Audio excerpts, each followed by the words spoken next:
Pode sentar, meus irmãos. Vamos abrir nossas Bíblias no Salmo 54.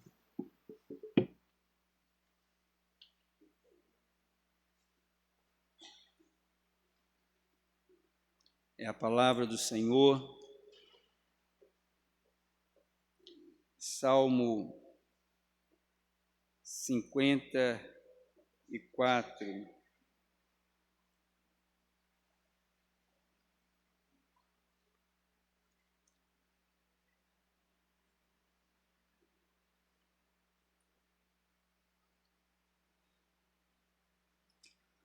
Ó Deus, ao mestre de canto, salmo didático para instrumentos de corda, de Davi, quando os ifeus vieram dizer a Saul: não está Davi homiciado entre nós?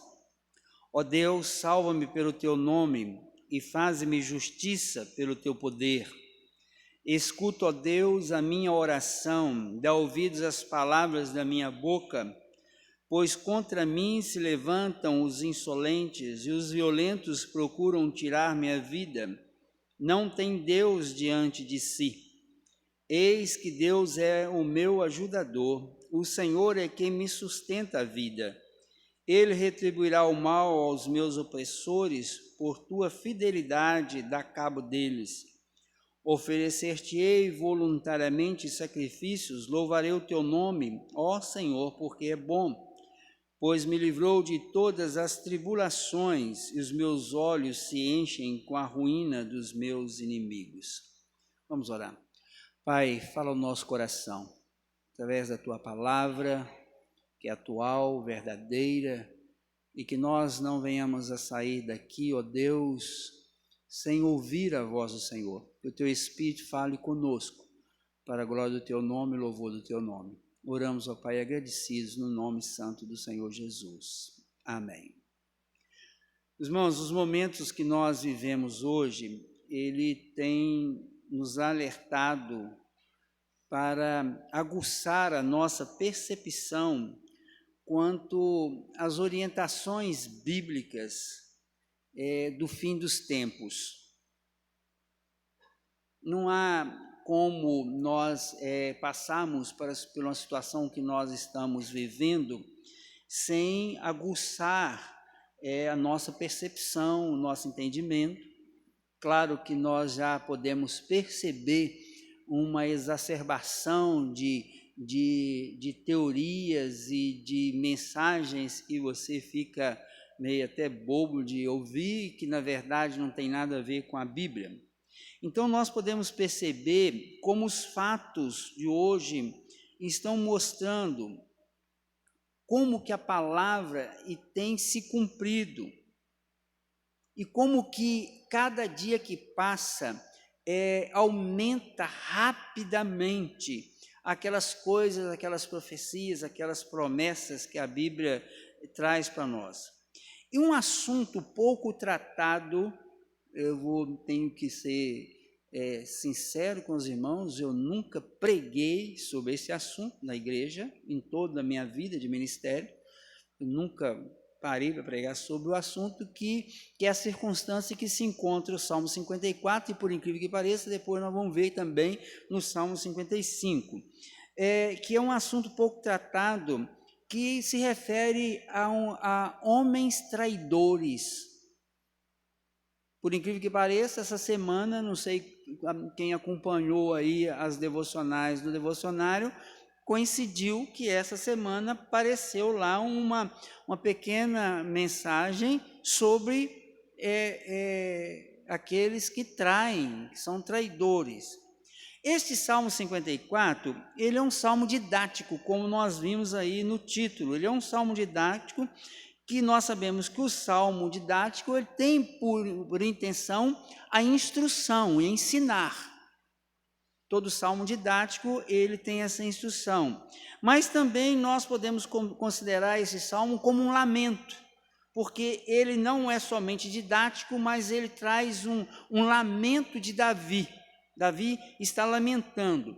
A circunstância que envolve o salmo está num momento que antecede a monarquia do reinado de Davi. É um período em que Davi já tinha sido ungido por Samuel como rei, mas de fato Davi ainda não havia assumido definitivamente o reino. Era um rei ungido por Deus, determinado por Deus, mas não havia ainda assumido o reinado. É um assunto para você até refletir, porque às vezes você tem, mas ainda não recebeu. Haja vista nossa salvação. Já temos, mas ainda não estamos no céu. É mais ou menos isso. E Davi, ele está fugindo naquele processo de fuga de Saul. Nós sabemos que Davi é da tribo de Judá. Davi nasceu em Belém, que é a cidade que iria nascer o rei eterno, Jesus. Davi era da cidade de Belém, e Davi, ele estava em Belém, e ele foi traído por um pessoal que aqui no título chama de Zifeus, que eram também da tribo de Judá e que eram da região de Belém. Provavelmente alguém próximo da Davi, alguém que conhecia Davi, e esses homens, eles foram até Saul e perguntaram a Saul: não está Davi homiciado entre nós? Ou seja, não está Davi refugiado entre nós? Eles fizeram isso por 2 vezes, isso se encontra lá em 1 Samuel capítulo 23, versículo 19, e no capítulo 26, versículo 11. Numa dessas traições desses zifeus, Davi foi cercado por Saul, e ele quase que Saul realmente o mata. Quando ele estava cercado, ele já não tinha mais para onde sair. Isso se encontra lá no capítulo 26. Ele chega um cidadão e vai atrás de Saul e fala com Saul, falou: nós estamos sendo atacados. E Saul deixa Davi e vai resolver o problema de guerra lá, que estavam sendo atacados. Então Davi foi salvo pela providência de Deus. E interessante, meus irmãos, que quando a gente vê essa circunstância desse salmo, em que Davi se passava, é muito natural você ouvir tudo isso e falar assim: não tem nada com a minha vida, isso tem nada comigo, não tem nada, isso tem nada a ver comigo. Mas é interessante que você vai encontrar lá no capítulo, em Mateus capítulo 26, versículo 14 até o versículo 16, onde a Bíblia relata que Jesus seria traído, que Jesus ele seria traído por um dos seus. Interessante que no Salmo 41 também nós se você se lembrar, no versículo 9 diz que até o meu amigo íntimo, em quem eu confiava, que comia do meu pão, levantou contra mim o calcanhar, se referindo exatamente à traição de Judas, quando Judas traz Jesus na véspera, no dia da ceia, quando Jesus ele planeja no capítulo 26 de Marcos, versículo 14 a 16, ele vai lá, combina e vai tomar a ceia, e naquele momento da ceia Jesus coloca o pedaço de pão na boca dele e ele sai para trair Jesus. Mas não é só aí. Se você for parar para olhar o Novo Testamento, nós vamos ver que Paulo vai dizer lá em 2 Timóteo, capítulo 4, versículo 14, ele diz que um certo Alexandre o Latueiro provocou grandes males a ele. Eu não sei se é uma traição, mas é uma pessoa que investiu contra Paulo de alguma forma, não sei se falando, ele vai dizer que esse homem trouxe grandes males para ele. Mas no mesmo livro, Paulo, no capítulo 3, 2 Timóteo capítulo 3, versículo 4, ele vai discorrer um processo dos últimos dias, teríamos dias difíceis. É uma profecia. Ele dá essa palavra a Timóteo, falando dos últimos dias. Nos últimos dias teríamos dias difíceis, onde as pessoas seriam avarentas, as pessoas seriam jactanciosas, seriam arrogantes, não sei o quê, e lá entre as palavras tem lá no versículo 4, traidores. Ou seja, a palavra de Deus nos diz que nos últimos dias nós seríamos às vezes cercados de pessoas traidoras. Nós devemos cuidar para não nos surpreendermos com essas características dos homens dos últimos dias. O grande risco que nós corremos hoje é porque nós vivíamos há poucos meses atrás fora de uma realidade bíblica, onde todos nós achávamos que o mundo estava em franca prosperidade e que acreditávamos até na teologia da prosperidade e que a prosperidade seria algo, uma bênção de Deus na vida da sua igreja, e achávamos que estávamos vivendo em paz com o mundo, porque é isso que nós praticamente vivíamos. E dentro dessa circunstância, este salmo, ele nos alerta para isso. Ele nos alerta que, na verdade, quando Jesus diz que o mundo nos odeia e que nós teríamos dias difíceis, esses dias difíceis estão chegando, não sabemos em que intensidade, mas eles estão aí.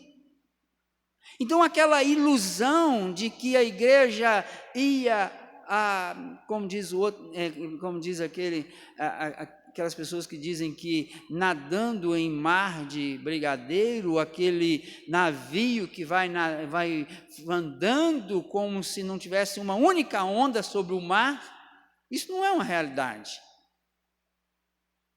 E este salmo, ele nos mostra que as traições, elas são vistas até nos dias de hoje. Elas são vistas nos dia a dia nosso, dentro do trabalho. E nós não paramos, às vezes, para pensar no que a Bíblia diz sobre isso. Pessoas que pisam um no outro para poder conseguir diferença lá no seu emprego, traições na família, traições muitas vezes envolvendo filhos, pais, marido, esposa, o que é muito comum, mas nós não paramos para refletir sobre isso. E este salmo, ele nos mostra isso. E nós vamos ver que há traição no meio político, há traição por todas as áreas da sociedade, e esse salmo vai mostrar para nós, nesse lamento na traição, primeiramente Davi faz uma petição por livramento. Meus irmãos, você pode pensar assim, mas repete muito. Meus irmãos, repete porque é importante. Nada na Bíblia não repete se não for importante. E aqui nós vamos ver que nessa traição que Davi sofre, ele busca Deus, ele diz: Deus, salva-me pelo teu nome e faz-me justiça pelo teu poder. Ele busca salvação não pelo mérito próprio dele, mas ele está confiado nos atributos de Deus. Mais do que nunca, hoje nós vamos ter que pensar muito naquilo que nós conhecemos de Deus e passamos a confiar nos atributos de Deus. Ele diz claramente: salva-me pelo teu nome. Quem é esse Deus? Qual é o nome? Nós sabemos que na Bíblia o nome, ele reflete aquilo que a pessoa é. Jacó, um trapaceiro, era o que ele era. até o dia que ele se encontrou com o Senhor no Val de Jaboque, e Deus mudou o nome dele para Israel. Então, é uma realidade que nós estamos vivendo e que Davi viveu quando ele é traído por esses ifeus por 2 vezes e quase morre. E ele clama: Senhor, salva-me pelo teu nome e faz-me justiça pelo teu poder. Note que Davi, ele não está reivindicando os seus direitos de justiça. Ele diz: Senhor, faze justiça o Senhor, pelo poder do Senhor. Faze justiça. Meus irmãos, nós precisamos de entender isso, que nós precisamos de fazer essas petições a Deus por livramento nas condições que nós estamos vivendo hoje. É necessário que Deus nos livre.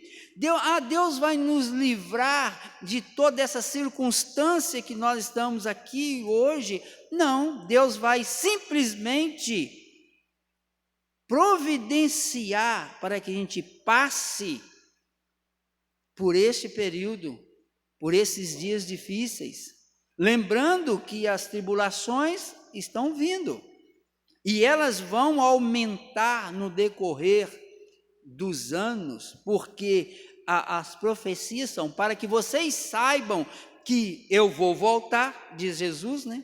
Para que vocês saibam, vai acontecer terremotos, a terra vai tremer, e por aí afora vai, as enfermidades.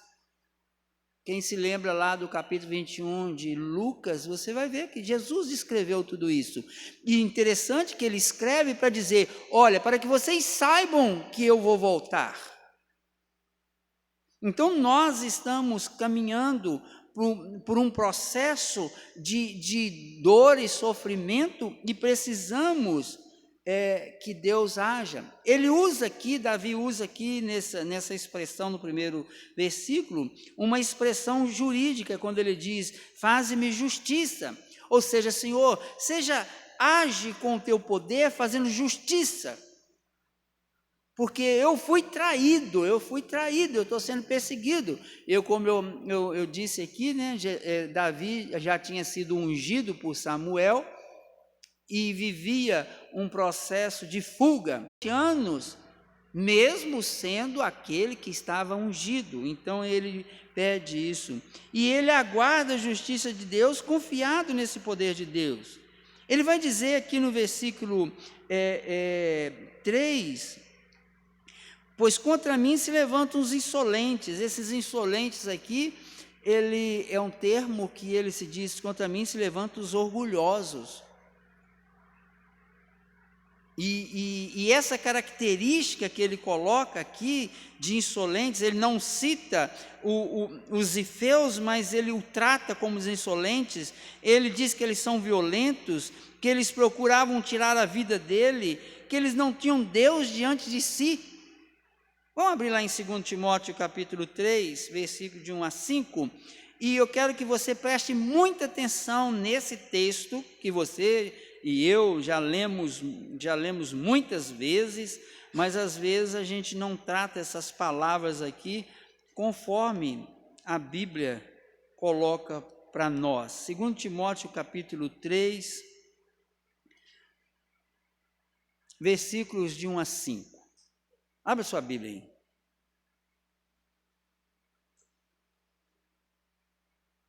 Sabe, porém, isto: nos últimos dias sobrevirão tempos difíceis, pois os homens serão egoístas, avarentos, jactanciosos, arrogantes, blasfemadores, desobedientes aos pais, ingratos, irreverentes, desafeiçoados, implacáveis, caluniadores, sem domínio de si, cruéis, inimigos do bem, traidores, atrevidos, enfatuados, mais amigos dos prazeres que amigos de Deus, tendo forma de piedade, negando-lhe entretanto o poder. Foge também destes. Irmãos,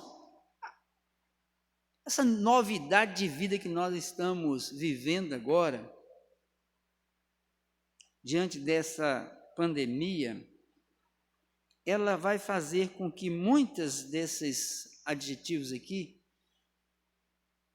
vão crescer na vida das pessoas. Tem aqui que os homens serão egoístas. Vocês acham que esse isolamento vai fazer o quê? Vai esfriar o amor? Vai acabar com os relacionamentos? As nossas programações de relacionamento da igreja neste ano 2020, só fizemos o acampamento e provavelmente nem sabemos se faremos o ano que vem. Nós tínhamos programado para o mês de junho o nosso encontro da família. Você repare que o seu relacionamento, ele praticamente tem se resumido à sua família. Quando muito, alguns amigos muito próximos. Isso não desenvolve o nosso amor para com o próximo, desenvolve sim o egoísmo em nós. Desenvolve o prazer, muitas vezes, por coisas que não deveríamos ter. E aí, entre desses adjetivos, encontramos aqui traidores, insolentes. E Davi sabe que se não fosse a providência de Deus, ele teria sido pego por Saul. Então, ele, naqueles dias difíceis de Davi, ele parte para uma petição por livramento do Senhor. E nós precisamos disso, livramento do Senhor. Eu vou pedir para que Deus acabe com essa pandemia. Nós podemos até pedir, mas eu não acho que Deus vai acabar com isso. Eu acho que Deus vai nos livrar no meio livrar no meio. Então, é o que aconteceu com Davi. Ele foi livrado no meio da perseguição. Aí você entende quando Jesus Cristo disse que se ele até não abreviasse os seus dias, ele talvez não, até mesmo os escolhidos seriam enganados. Aí nós entendemos que quem nos dá sobrevivência no meio de tudo isso é o Senhor. Aí no versículo 4 e versículo 5, ele passa a demonstrar que o Senhor, que a confiança dele estava no Senhor. Ele diz: eis que Deus é meu ajudador, o Senhor é quem me sustenta a vida.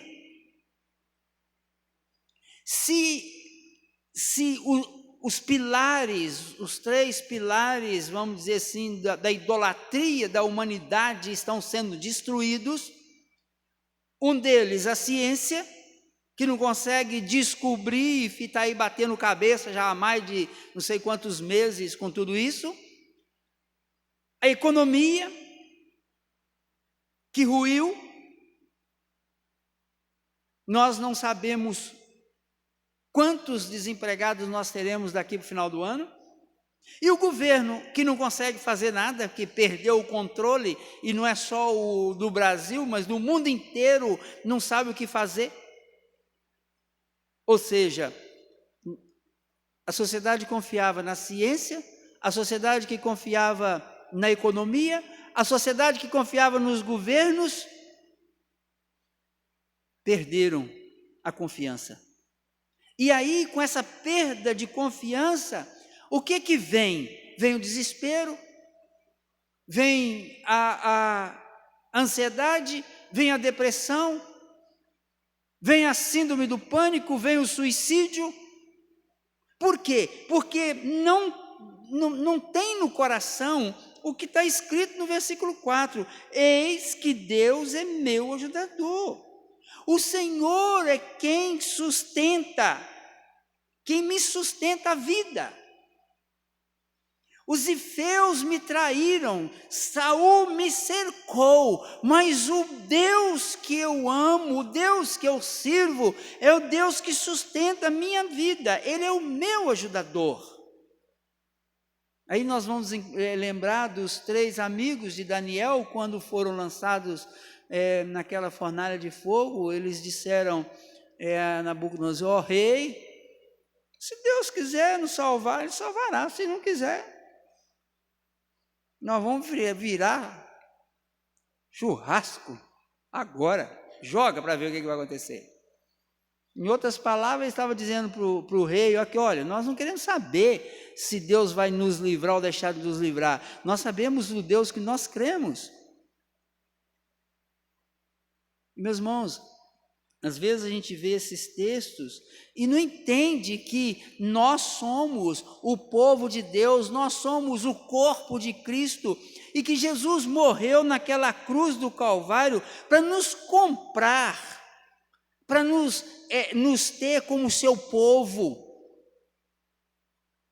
Ele não morreu simplesmente para que nós ficássemos aqui a bater cabeça, a ficar preocupados com isso ou com aquilo, com traidores, com problemas, com crises. Ele simplesmente nos comprou para nos levar para o céu. E Ele vai voltar. E quanto mais enfermidade, crise no clima, e terremoto, maremoto, vulcão e outras coisas mais, quanto mais essas coisas acontecerem, mais próximo está a volta do nosso Senhor. E naquele dia nós vamos dizer: louvado seja o teu nome.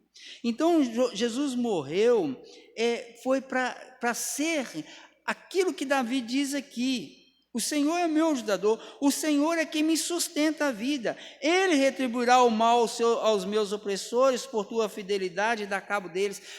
Então ele diz: olha, o Senhor vai tomar conta desse povo que me traiu, esse povo que me persegue. O Senhor vai tomar conta, o Senhor vai agir de acordo com a fidelidade dEle, com a justiça dEle, em cima deste mundo.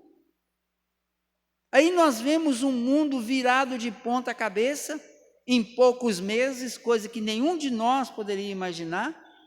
E o que nós vimos aqui? A vida de Davi foi virada de ponta cabeça. Se você parar para pensar, meus irmãos, Davi estava lá cuidando das suas ovelhas.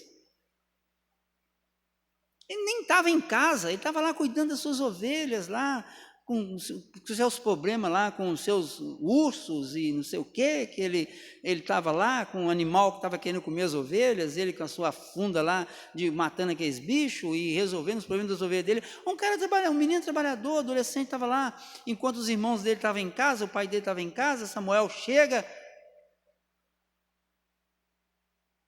e ele é abençoado com unção de rei. E a vida daquele homem vira uma loucura. Vira uma loucura. Mas ele continua dizendo que a confiança dele estava em Deus. Quanto mais se aproxima esse dia da volta de Jesus, mais veremos cumprir as profecias que antecederão a sua volta. E entre elas, que as pessoas que nos seguem, que nos cercam, são traidores, atrevidos,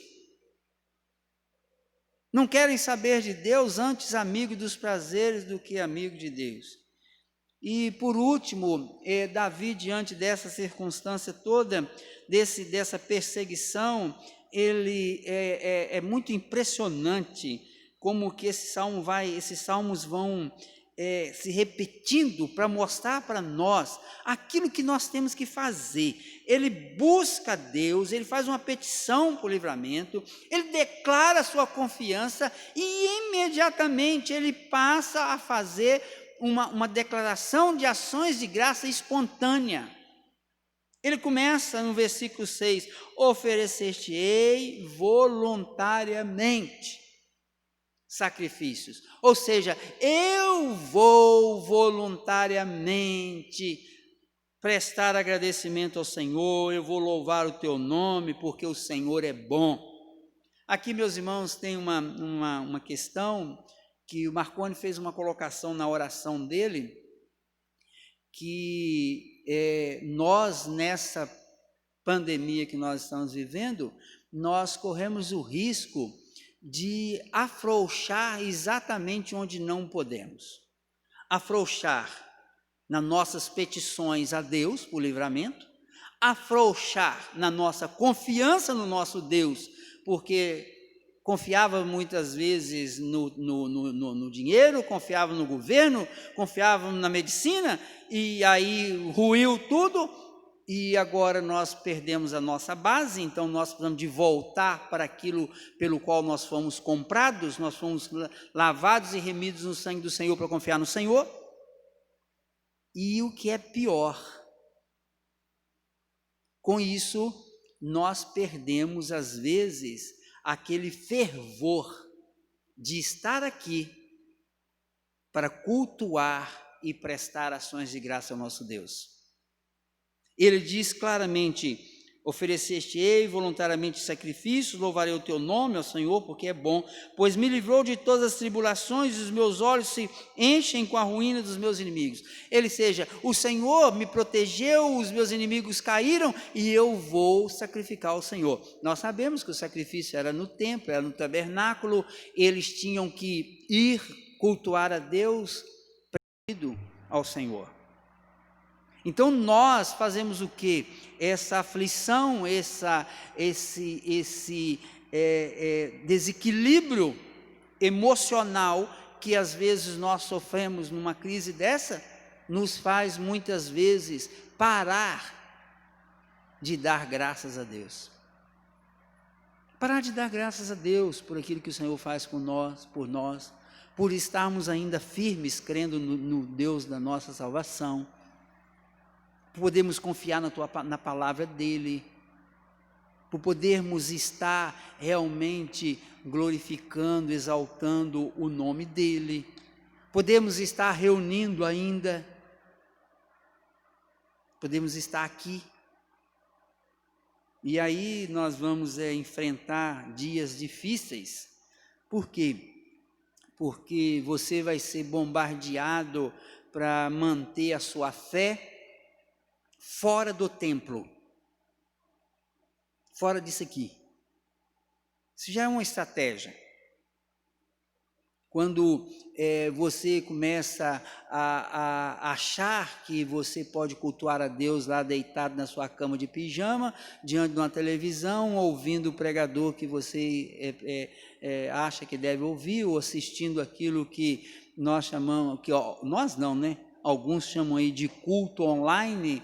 Agora nós já temos igreja online, agora nós já temos igreja virtual. Pois eu disse, vai chegar o momento que nós vamos encontrar a igreja numa salinha. Ali dentro somente um púlpito, uns aparelhos, e o culto vai ser cada um na sua casa. Espero que eu não veja isso.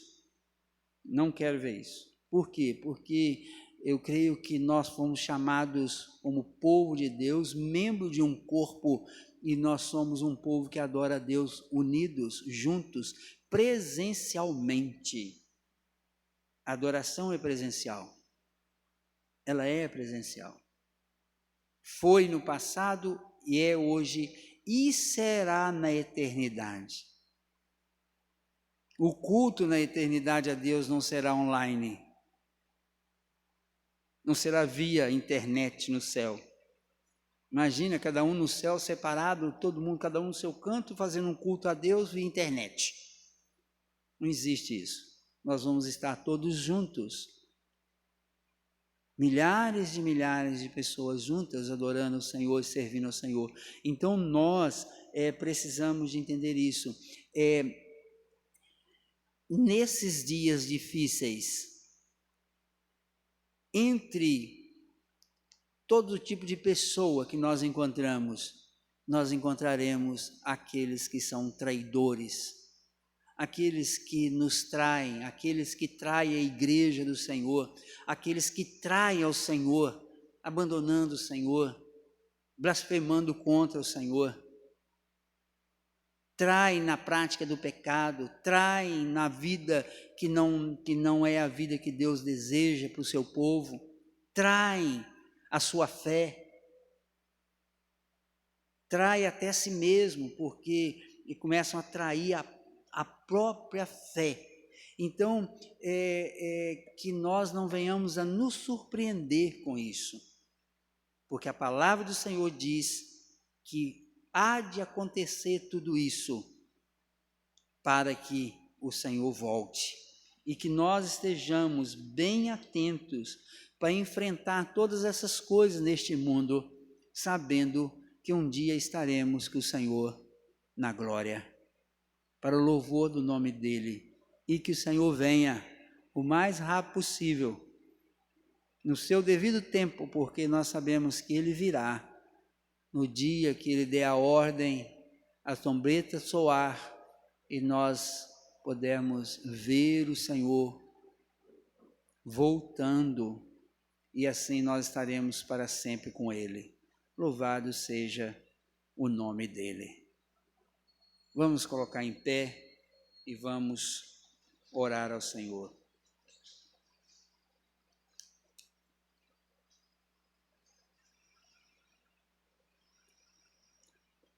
Pai querido, nós queremos colocar as nossas vidas diante do Senhor, dizer ao Senhor, ó Deus, que confiamos somente em Ti e pedimos, ó Pai, que o Senhor nos sustente, nos guarde, nos dê forças para enfrentarmos as lutas dos dias presentes, mas também, ó Pai, nos dê ânimo para que possamos prestar culto ao Senhor, glorificar o Teu nome e colocarmos, ó Pai, a nossa vida diante do Senhor como instrumento de adoração ao Senhor. Por isso, ó Pai, o Senhor tenha misericórdia de nós. Aplique a Tua palavra ao nosso coração e leva-nos para os nossos lares com a Tua bênção.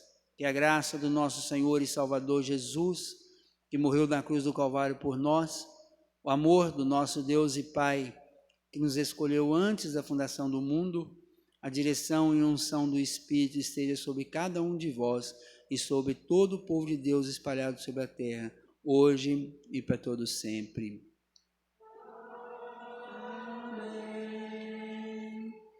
Amém.